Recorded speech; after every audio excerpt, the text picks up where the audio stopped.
26/10/1979. 26/10/1979. பிறந்த நேரம் 3:10 PM. 3:10 PM. பிறந்த ஊர் கள்ளக்குறிச்சி. கள்ளக்குறிச்சி. ராசி நட்சத்திரம் லக்னம் சொல்லுங்க சார். ராசி தனுசு ராசிங்க மேடம். தனுசு லக்னம். கும்ப லக்னம். என்ன நட்சத்திரம் சார்? மூல நட்சத்திரம் மேடம். மூலம் நட்சத்திரம். என்ன கேள்வி கேட்கணும்? இப்போ ஒரு ஐடில ஒர்க் பண்ணிட்டு இருக்கேன். இப்போ அது கொஞ்சம் ஆஃபீஸில் ஒர்க் இஷ்யூஸ் இருக்கு. அது எப்படி போகும் அப்படின்னு தெரிஞ்சுக்கிறது. அப்படிலாம் ஒன்றும் பெரிய கஷ்டமான ஜாதகம்லாம் இல்லைங்க. உங்களுக்கு நல்ல ஜாதகம். நீங்கள் கொஞ்சம் டேலண்டான மனுஷன், நல்ல மனுஷனும் கூட. என்ன கொஞ்சம் பிடிவாதக்காரராக இருப்பீங்க, கடுமையான பிடிவாதக்காரன். You are not flexible. ஓகேங்க. கடுமையான பிடிவாதக்காரன், ஆனால் நல்ல ஜாதகம். அப்படிலாம் ஒன்றும் பெரிய கஷ்டங்கள்லாம் வந்துடாது. இப்போ நடக்கக்கூடிய அமைப்புகள் எடுத்திங்கன்னா உங்களுக்கு ராகு திசையில் இப்போ குரு பக்தி ஆரம்பிக்க போகுது. ஆமாங்க சார். ராகு வந்து உங்களுக்கு குருவை போலவும் செயல்படுவார், சனியை போலவும் செயல்படுவார். சனி லக்னாதிபதி. ஓகேங்க. குரு வந்து 2-11 கூடியவர். வீடு கொடுத்தவர் நீச்சம் என்பது ஒரு வகையில் பலவீனம்தான். ஆனாலும் இந்த ராகுதசை உங்களுக்கு நெகட்டிவான பலன்களை செய்யாது. ராகுதசை குரு பக்தி சனி பக்தி. ஆனால் என்ன ஒன்று, மாற்றங்களை கொடுக்கும். ஓகேங்க சார். மாற்றங்களை கொடுக்கும்.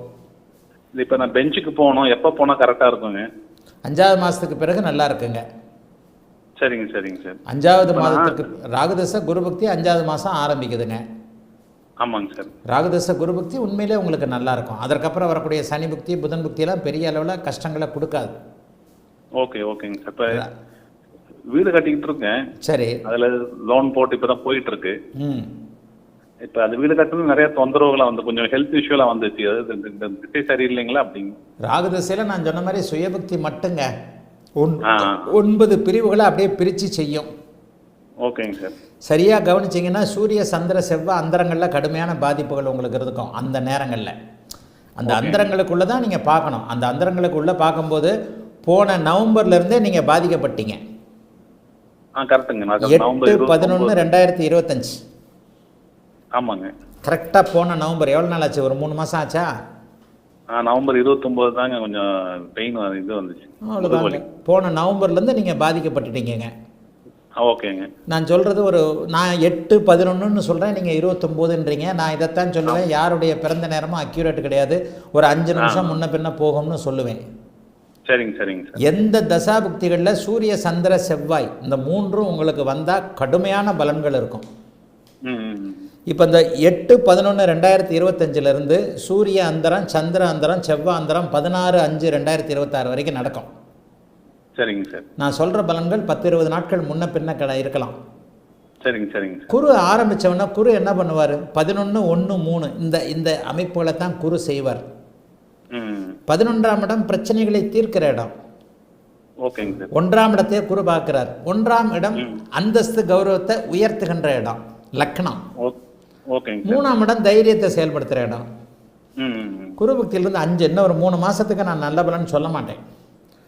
மார்ச், ஏப்ரல், மே. சில நேரங்களில் ஏப்ரல்லையே பிரச்சனை தீரலாம், சில நேரங்களில் மேலே தான் பிரச்சனை தீரும். ஆனால் உங்களுக்கு பெரிய பிரச்சனைகள் வராதுங்க. இருக்கிறது தான் சொல்ல முடியும். அப்படிலாம் ஒன்றும் கஷ்டப்படுற ஜாதகம்லாம் உங்கள் ஜாதகம் கிடையாதுங்க. Okay okay. நல்ல ஜாதகம். சரிங்க சரிங்க. இப்போ பெஞ்சுக்கு போனால் தான் டைம் கேட்டிருக்கேன் அவங்களுக்கு. ஒரு 3 மந்த்ஸ் தள்ளி போகலாம் அப்படிங்கிற மாதிரி. ஆமாங்க. மே வரைக்கும், ஏப்ரல் எண்டு மே வரைக்கும் தள்ளி போடுங்க. சரியா?